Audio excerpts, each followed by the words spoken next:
Horses Now podcast, your go-to source for everything in the world of horse racing. I'm your host, T. Ridge. As always, I'm joined by Kenny McPeek.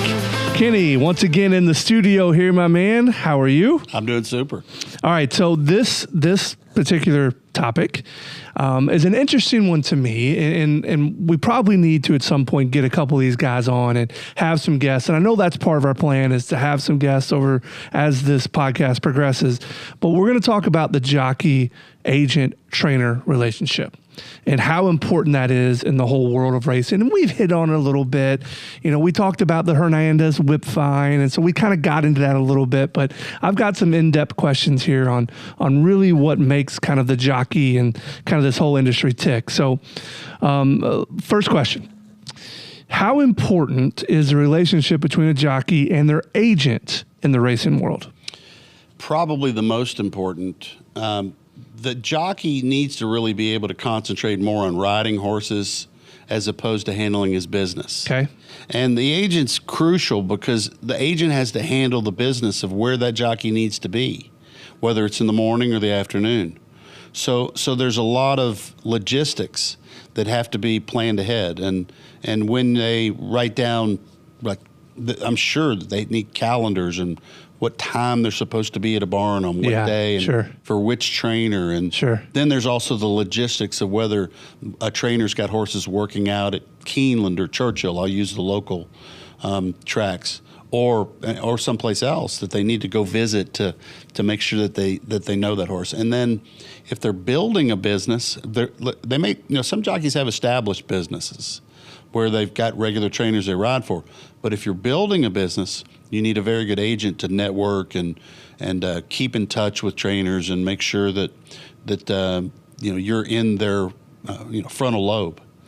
So the agent thing's interesting to me because obviously you hear about sports agents, right? And then you think about your basketball and football and baseball players and how big of a role those agents play in that. And now you have all these college athletes who have agents who are getting NIL money.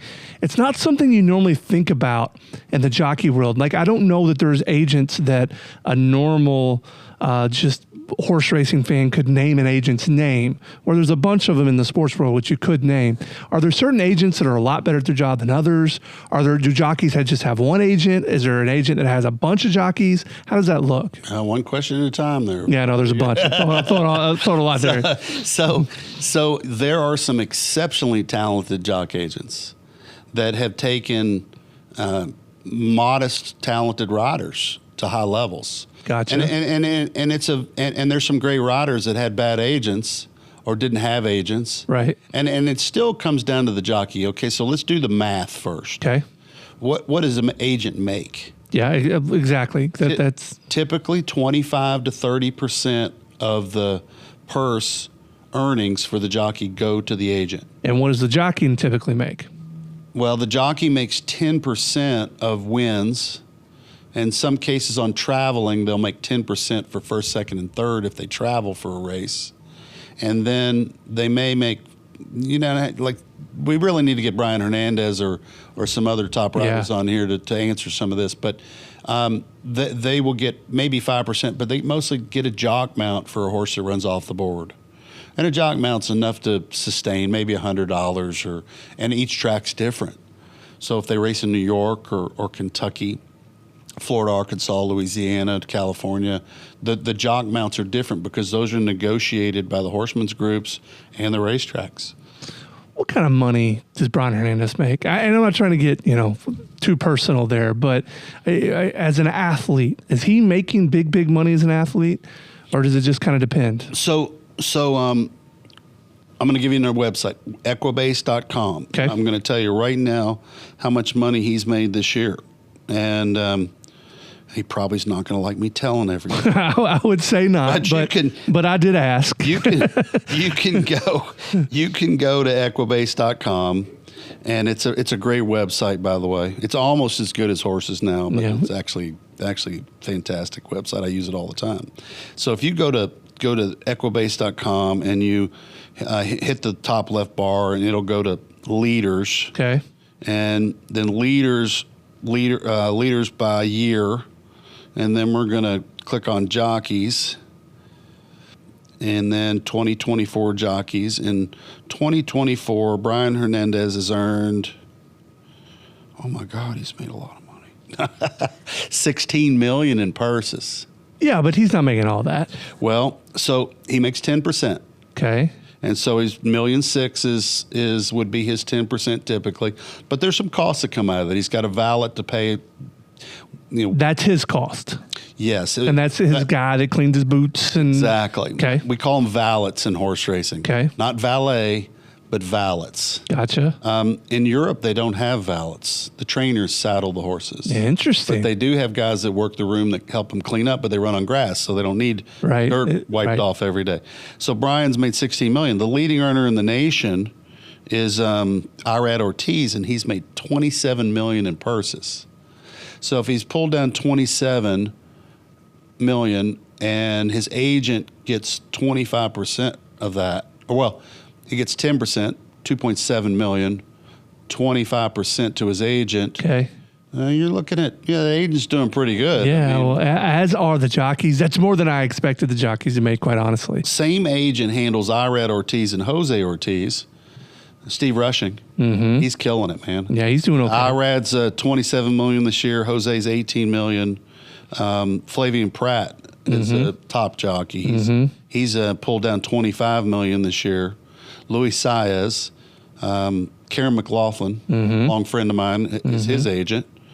Brian is handled by Frank Bernice. Okay. And Frank's dad was an agent that I worked with. Okay. Florent Giroux, Joel Rosario. One of the top agents in the business is Ron Anderson. Ron Anderson's taken more guys to the highest levels than probably any agent in history. Probably be Hall of Fame agent would be Ron Anderson. Again, it's one of those things that I don't know people even know exist in the horse racing world is the agents for the jockeys. Well, they're those that they sit down, they analyze their stuff, but mostly it's a relationship thing. I probably frustrate agents because I like keeping it simple, and I like working with Frank, and Frank handles all my business all the time. And that way I don't have to worry about it all. And if I have a multitude of agents coming in and out all the time, I've got a multitude of relationships and details, and I would really rather just say, hey, Frank, can you handle it? Yep.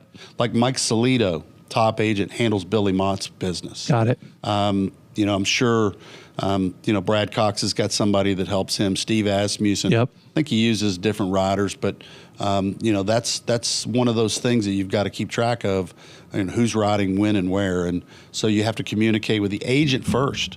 I don't talk to Brian about where any of these horses are running ever. Have you ever looked at a jockey and been like, I want that guy on my horse?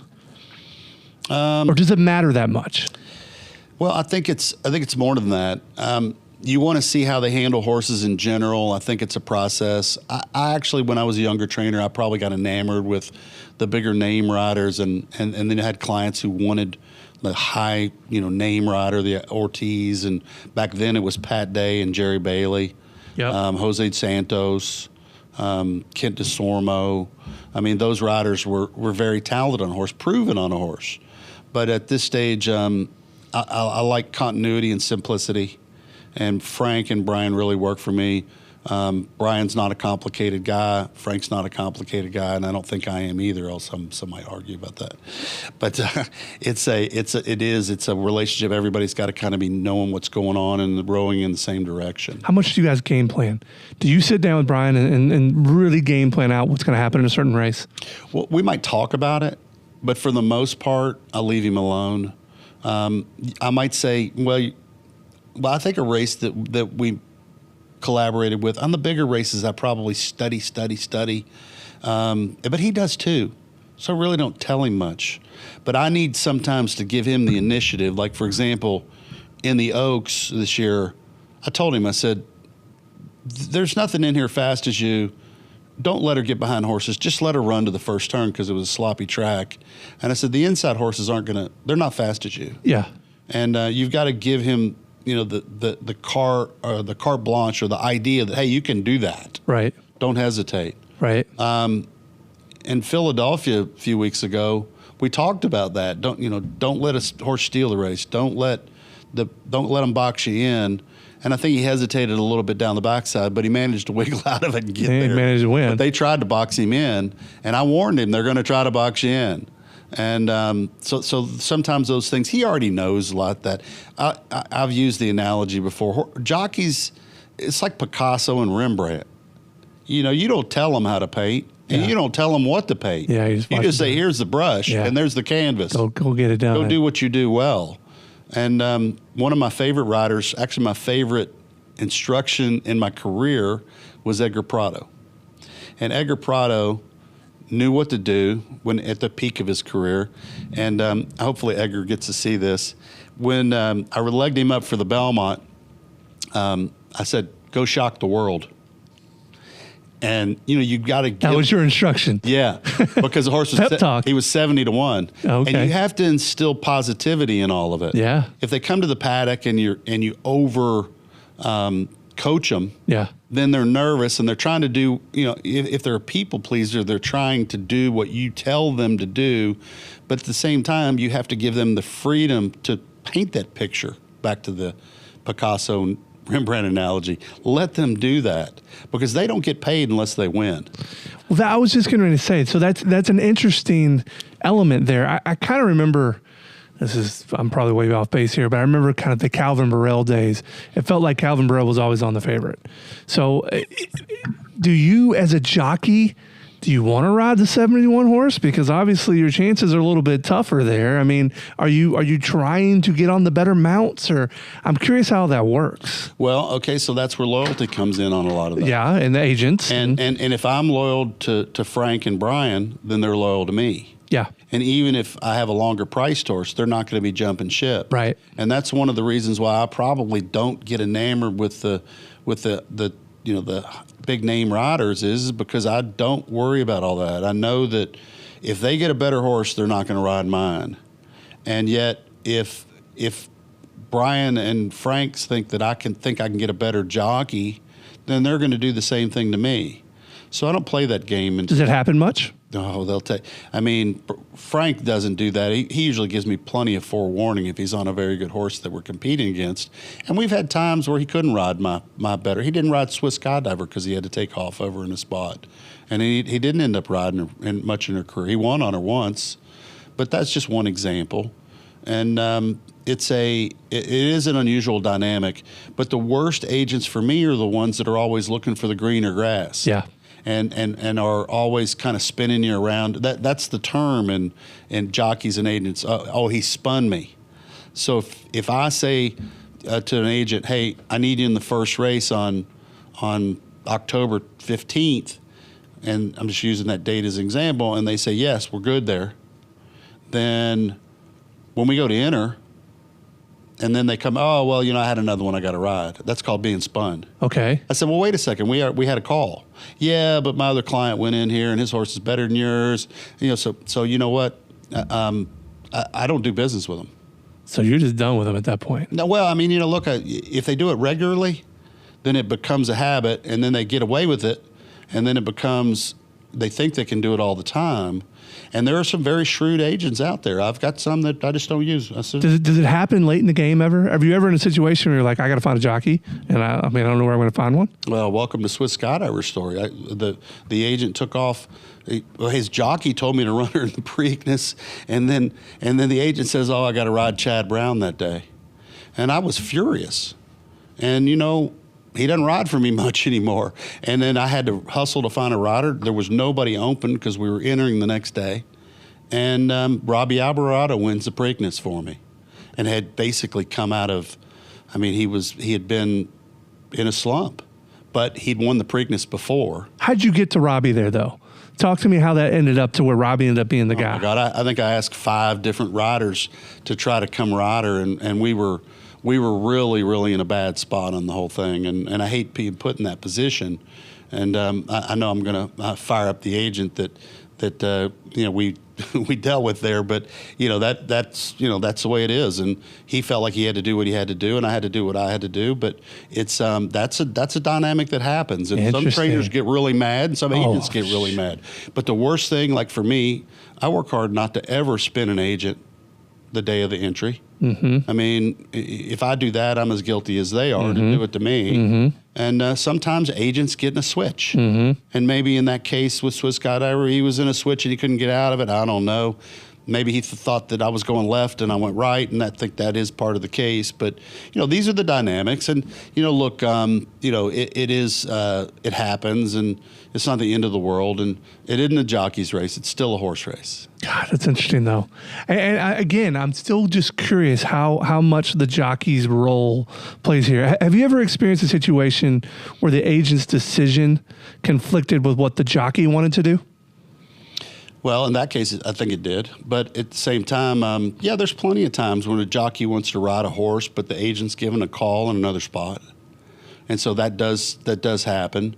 I'm sure that there's jockeys that have fired agents that because the jockey wanted to ride or thought he should have ridden a horse and then couldn't because the agent gave a call away, and they've had disagreements. But more than anything, you just try to keep it honorable, and you work hard to try to make sure that everybody's communicating, and because things can change. I mean, you can have times when you got a horse doing fantastic, and in the morning of the race they bruise a foot or they hurt, and then you've got to call the agent saying, I'm not going in. And then they might have lost another mount. And so that might irritate them, but at the same time, you don't do it on purpose. Right. Sometimes that's just the way the ball bounces. Yeah, that's interesting. Yeah. All right, so any misconceptions people outside the industry might have about jockeys that it would be interesting? I'm not sure where to go on that one. There are those that struggle to make weight. I was going to ask that. I mean, you have a story on our podcast where you took the Lasix pill and you lost all that weight running around the track once. Is that so? Are they cutting weight like wrestlers? I mean, is it something they're having to? Is that a tough deal? It's an individual thing. I mean, having not spent time in the room, you're going to have to get some of the jocks on here. I know that's what I mean. Matter of fact, I can't wait to ask Brian Hernandez that question. We're going to do it, and there are jockeys that have to purge food. It's called flipping. Okay. And I think that the racetracks try really hard to make sure that jockeys are healthy. I think they give them a lot of support on that. But so many of them are really hungry to ride because there is a lot of money on the line. And some can't make weight at a certain point in life. And that changes the whole, that destroys their career. And then there's been a case where they wanted to lift the weights. But that doesn't make sense either because even steeplechase riders fight to make weight. Yeah. So guys trying to come down from 160 to 135 or 40. Right. And so what's the difference in someone trying to go from 125 to 110? Yeah, totally. I get that. Yeah, and then you have riders that don't have any trouble with their weight. Pat Day, he was one of the lightest riders I've ever seen. I think that's one of the reasons he had such a great career. He didn't ever have to watch what he ate. I think he does, but he could probably make weight today. Yeah. Pat. Now, I'm not sure how old Pat is right now, probably 70, but he was always a feather on a horse. I mean, he was so small. And then other riders just really struggled with it, and they have to pay close attention to their eating habits. Lafitte Pincaille was well known for eating peanuts. I mean, that he would have 3 peanuts, between races, stuff like that. I'm sure, like I said, we need to get some real characters on here that tell you some great stories about some of the riders and some of their habits. And alcohol use in jockeys is a real it'll tear them up because they can't drink and ride and maintain weight. Sure. Yeah, that's really hard. And some of them, they start their careers off and they start doing good, and then they start drinking or get into other bad habits, and then they start losing mounts. So, but it's all different. Depends on the individual. One of the great things I like about Brian, family man, no bad habits. Yeah. You might see him have a beer every now and then. That's about it. Yeah, but hey, that's natural. How do jockeys train?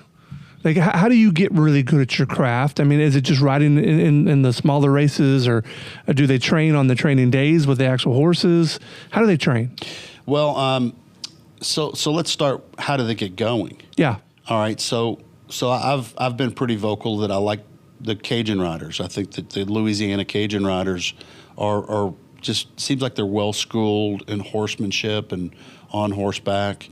You've got the Puerto Rican riders that they have a riding school down there, and some fantastic world-class riders have come out of Puerto Rico at a track down there called Camarero, and it's had a couple names over the years, but the Puerto Rican riders are really good, and the Ortiz brothers are from there, and got it. Angel Cordero, and then you've had a big South American, Central American influence. Jacinto Vasquez, someone that rode Genuine Risk and Foolish Pleasure, and then you've got some Venezuelan riders as well. So it's a really eclectic group of people, and it's actually fewer and fewer what I'd call Midwest riders, but they're out there, and guys that have just grinding along. And you're back to the agent jockey thing.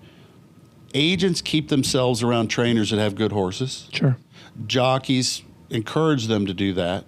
And actually, I got a great story about Jacinto Vasquez and how he got started. Okay. And that'll lead us into maybe some other stuff. And so this popped in my head. So I asked Jacinto. I was having lunch with him after he retired in Ocala, and I said, what's your opinion of the current riders? And he said he wasn't any better rider than anybody else. He said he just kept himself around good horses. Mm-hmm. And I said, well, how'd that go? And he said, well, he came in from Panama, went into South Florida, Miami, called a race course, and he said he looked around and he said there wasn't a lot of good horses there. There were some decent trainers, but not that many. And he got on a bus and he went to Belmont Park. And he made a decision. I think he was 16, 17, 18, obviously wise in years. Sure.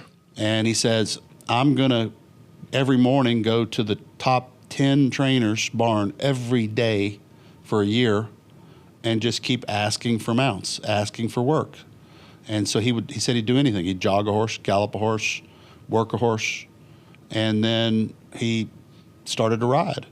And once he started riding for one of the big trainers, then another big trainer rode him. Mm-hmm. Next thing you know, they're all 10 riding. Mm-hmm. Then all the little trainers wanted to ride him because he's riding for the big trainers. Sure. So it's a bit of a social economic thing. And, got it. And if you niche yourself into the right trainers, and one of the worst things a rider can do is a very, very talented jockey that doesn't ever put himself or get an agent to put him around better horses is in some cases wasting a career. But you've got riders that are riding at Finger Lakes. You've got riders that are riding at Mahoning, Charlestown, Belterra, that are very talented, very good work ethic, but they never had a Derby horse, or they never had a next level horse. Mm-hmm. And that's maybe because they didn't want to leave where they were at, or they had family in those. They're not around the good communities. Yeah, I mean Gary Stevens started in, I'm trying to remember. Gary and his brother Scott. Trying to remember what state they started at, but I want to say near Washington. Wesley Ward was a jockey in Washington State. Oh, it's going to come to me. But they had humble beginnings, mm-hmm. but then they went to California, and Gary Stevens hooks into a guy named Wayne Lucas, and Wayne Lucas puts him on a couple of really good ones, and he wins a Derby. Now, Gary Stevens is a Hall of Fame jockey. Yep. And he was tough as nails. One of the best ever. And a great announcer now, too. Fantastic, yeah. Yeah, he does a really good job with that. Kenny, how big of a deal? Let's say I'm out at the track. I'm trying to figure out what horse to bet on. How big of a deal is a jockey? Big deal. And that they need to know the horse, and they have to have a good touch with the horse, and they have to have a good sense of pace and timing. And I get that. Listen, I get that from your point of view. Look at it from the bettor's point of view. If I'm looking at a racing forum and I see Alvarado, Ortiz, Hernandez, whatever it may be, do I need to pay attention to who's riding what horse? Or does that matter when I'm trying to pick a horse? Well, the certain riders ride for better trainers, but you can get a top jockey on a bad horse. You still need to read the PPs on the race and see what kind of pattern. Like when you say PPs, you mean past performances. Past performances. Got it. And try to figure out, maybe that jockey didn't have him out in the race, and the trainer reached out and grabbed him. Right. Grabbed his agent and said, "Are you open?" And sure. He took them out. Sure. I mean, that happens, and sometimes that trainer puts him on an average horse, and sometimes it's a very good horse. Got it. So it just depends on the situation, the size of the field. But more than anything, like I think that you don't want a rider that checks a horse repeatedly, grabs them in the middle of the race and they lose momentum. You want them to have touch. You want a jockey that tries to keep a horse out of trouble, that works hard to try to save ground, because point A to point B, the shortest distance is the inside. You know, you mentioned that when you were talking about the Derby, how Mystic Dan ran the second and third horse ran a lot more ground than Mystic Dan did. What do you mean by that?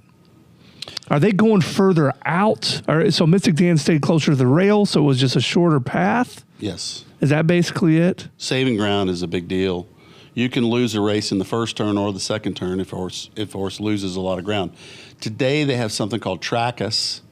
Not every track has it, but they're GPS signals that follow the path of the horse and can tell how many feet they ran during the running of the race. Got it. Which is a brilliant tool. And actually, I wish they probably utilized it more in the form and the past performances. Right. But they don't. And then when you're reading the past performances, you need to read into that, 3 wide first turn or a 7 wide second turn. Sure. And I think Sierra Leone and Forever Young went and maybe 6, 7 wide in the second turn. I mean, they on the Trackus, they probably beat us by, 2, 3, 4 lengths. Interesting. But we won the race because we took the inside trip. But that's the art of the jockey. Right. That's what the jockey know what they're doing. Yeah. And I think Brian's just brilliant at it. So okay. So the other thing that you talked about is you were talking about Torpedo Anna, and we're talking about how you were giving instructions to Brian, and you said, hey, listen, forget what it was, whatever her last race was, and they're going to box you in. Now, do jockeys work together on that? Yes. So like that was an effort on 2 different jockeys or maybe more to make sure a certain horse didn't get through somewhere? Yeah, well, they know that the only way to beat the heavy favorite is to figure a way to make their race more difficult. And when the old saying is, you got a bullseye on you, they're watching, and especially when you're heavily favored, then they're going to watch that horse the whole way. And the best way to beat a heavy favorite is slow the pace down. Yep. Or box them in. Right. And that's just a classic tactic. And they will try to hurt them in there. And then, like in the case of Philadelphia, they dropped in front of her. Then another one held her in there. And another one was back and back trying to, keep up. So there was 3 of them. Oh yeah, they were herding her right in there. But fortunately, she was fast enough to get out. And actually, I think the horse that Flavian Pratt was on wasn't fast enough to keep up with the other 2, which gave her a hole to get through. Got it. But yeah, that's the tactics, and it's very competitive. And then there's another thing when horses come out of the turn, they'll float. Like let's say a rider's on the lead, and a horse is coming up on the outside, they'll float out to try to push that other horse out so they can cut the corner and come back in. Yeah, and that's a tactic that some riders use. And I mean, look, like I said, it's not my department. I never race ridden at all, and I don't know what kind of feedback you'd get from certain riders, and I don't know how well they'd verbalize some of the stuff they do. But the guys that you should have on here is like Gary Stevens, some well-retired horse. Come on, Kenny, let's make this thing happen. We can make Pat Day lives here locally, let's get about Pat 5 Day miles away. All right. We'll get Pat in here and get him talking about race riding, but he's very soft-spoken. Pat would be great, though. Yeah. I mean, there's so many. Talk about the people would love to hear from Gary and Pat, and that would be really cool. One of the greatest riders ever put on a horse was Shane Sellers. Shane Sellers should be in the Hall of Fame. I remember that name. Robbie Alvarado. Yeah. Another both Cajun riders. No, Robbie's a good golfer now. I know that too. Yeah, well, Shane was fantastic. Our strike rate together was probably as good as anybody. We were both a little hot-headed at that stage in our lives, although today we get along great. But he could really ride and was really tough out there, and is for me still right up there with any of them. And look, they're all artists too. Sure. And their talent on a horse is I mean, the guys we've mentioned today, they're next level. Well, exactly. Next level. And here's the thing that I think that people miss a little bit in the jockeys. It's not just being light and being able to ride a horse. These guys are athletes. Oh, yeah. No, they keep themselves fit, strong legs. You know, they're a balance. That's something you don't even think about, how much balance they have. It takes. Oh, yeah. And it's pretty dangerous too, right? Jockeys get hurt quite a bit. They've got to be able, ambidextrous, left hand, right hand, switching sticks. Right. You know, giving a horse, let's say a horse is getting out, being able to keep the left rein and the stick in the right hand and to be able to steer and ride and keep going. Another rider we have mentioned that you would never hear at a high level is a guy named Perry Oots. Okay. I don't know that name. Yeah, Perry Oots has won thousands of races in Ohio. He's never left Cincinnati. And just stays where he's comfortable. Won a lot of races for me, just a real gentleman. Tony D'Amico, a top rider over the years, and never left Northern Kentucky, Cincinnati very often. Both of them, biggest races they ever won were for me, and they always did a good job. And if they had been kind of different agents, different circuits, different situation, they very well could have even accomplished more. But it's a matter of, you know, how willing they are to travel every winter. How lucky they are to get that good horse that puts them on the map. Kenny, when I think of like D. Wayne Lucas, I think about him in his hat on a horse. Did you ride much? No, you know, I pretty much I rode until probably my early 40s, but I'm a big guy and I have more divisions the older I've gotten, and I don't like keeping a pony at each division. So, and I wasn't great on a horse. You know, I was better on a horse when I was 5 or 6 years old, 7 years old than I am at 40. Right. And I always envisioned how many people were going to be out of work if I fell off. And Wayne's fallen off a few times. Has he? Yeah, we're going to have to get him some stickum or some Velcro or something to keep him on there. Because at 87, he's a little fragile. I was going to say, but man. we love him to death, but Wayne, you know, don't fall off. Please. Yeah, he's always on that horse. It's funny to see. But I was curious if that was something that many trainers did or not. Yeah, Steve Asmussen rides out all the time. Not at every division, but at Churchill he rides out a lot, and his assistants do. He keeps several ponies, and Brian Lynch see him on the pony regularly. I typically stay in the stand, and everybody's different. Some guys go over the grandstand. Some like being out on the racetrack. Some like being on the backside.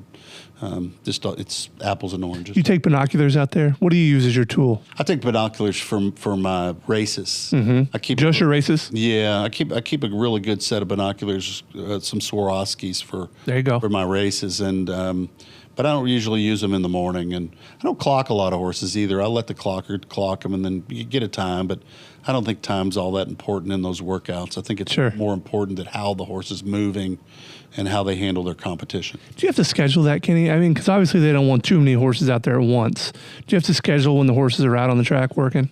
Well, there's a 15-minute work break. So if you're working a horse at 7:15 at Churchill, if you're breezing, you have 15 minutes for that work, and you're not allowed to take a horse just to gallop or jog until after that 15-minute break. And then we have to have vet exams done on the horses prior to their workouts. And that's something that's done the previous day. Make sure that they're sound. And then it's a matter of setting sets and hitting all the logistics of timing and who works with whom. And then you know, you've got to call the agent. Hey, you know, Brian, we typically get Fridays and Saturdays, and hey, we need you at 5:30, 7:15, and 9. And so we'll schedule appointments with the jockeys. Gotcha. We'll do it through the agents. Got it. And the agent tells the jockey when to be there. And I guess they get paid for that? No. They don't get paid for that? No. That's the morning work is typically part of, you know, them riding forward. Getting the mount. Well, yeah, and in Brian's case, his brother also has the same agent who won a stake for me yesterday in Indiana, and Brian's been kind of turned into our number 2 rider. I'm sorry, Colby. Brian's brother. Yeah, Colby has turned into our number 2 rider, and admittedly, I don't think he's got Brian's talent at this stage, but obviously they have same pedigree. Yeah, hey. And he's paying attention. Pedigree's a word we use in this industry. Yeah, I probably coach Colby a little bit more than I do Brian. Yesterday I gave him no instructions at all, and he won a $150,000 race in there you go. Indiana for me. But he comes and helps out, and he knows he sits behind Brian, so there's no problem there, and that's been working really well for us. So Colby made some good money on that. So he's making 10% of that win. Yeah, no, might have made his month. That's awesome. Yeah. How cool, man. Kenny, anything else we want to add on the jockeys before we get out of here? I don't think so. Let me line up some guys. I need to give you a list of people that I think we could get over here, and I think low-hanging fruit would be Brian Hernandez and probably Pat Day. Sure. And there quite a few others here locally that live locally. Corey Lannery lives here locally. Oh yeah, that's a Corey's one of the top riders in Churchill history. Yeah. But we'll see if we can get a list of them in here and maybe give me a week off. I love it, man. I love it. I'm going to the yearling sale in England after this, and when this posts, I might be in Newmarket, England for that sale. Okay. So I'm going to work those second and third books over there. So anything you have your eye on? Well, it's too early. I go to to look at the physicals, and that sale's a really interesting because it's uphill, downhill barn area, and it's a logistically very hard sale to work. But a lot of top English bred horses are over there, and so that'll be fun. And then after that, I'm going to go to New York back to see Torpedo Anna in Saratoga. No, she's at Saratoga right now. She's staying at Saratoga. She's going to fly from Saratoga directly to Del Mar. Okay. So she goes, New York, she's going to go through Newark. She'll van down to Newark from Saratoga and then fly Newark to San Diego. If you're anything like me and you're curious on how that actually works to fly and ship a horse, we did a whole podcast where we have this whole segment on it. It's fascinating. So I think it's either episode 2 or 3. So go back and listen to one of our earlier episodes. And Kenny really describes on how you fly a horse, and it's fascinating. Yeah, stuff. they do fine. They do well. It's fascinating stuff. Yeah. Kenny, thanks so much, man. If you are a avid horse racing fan, make sure you have downloaded the Horses Now app. Make sure you visit the Horses Now website. And once again, thank you for joining us for the Horses Now podcast. We'll see you at the races. See you at the races.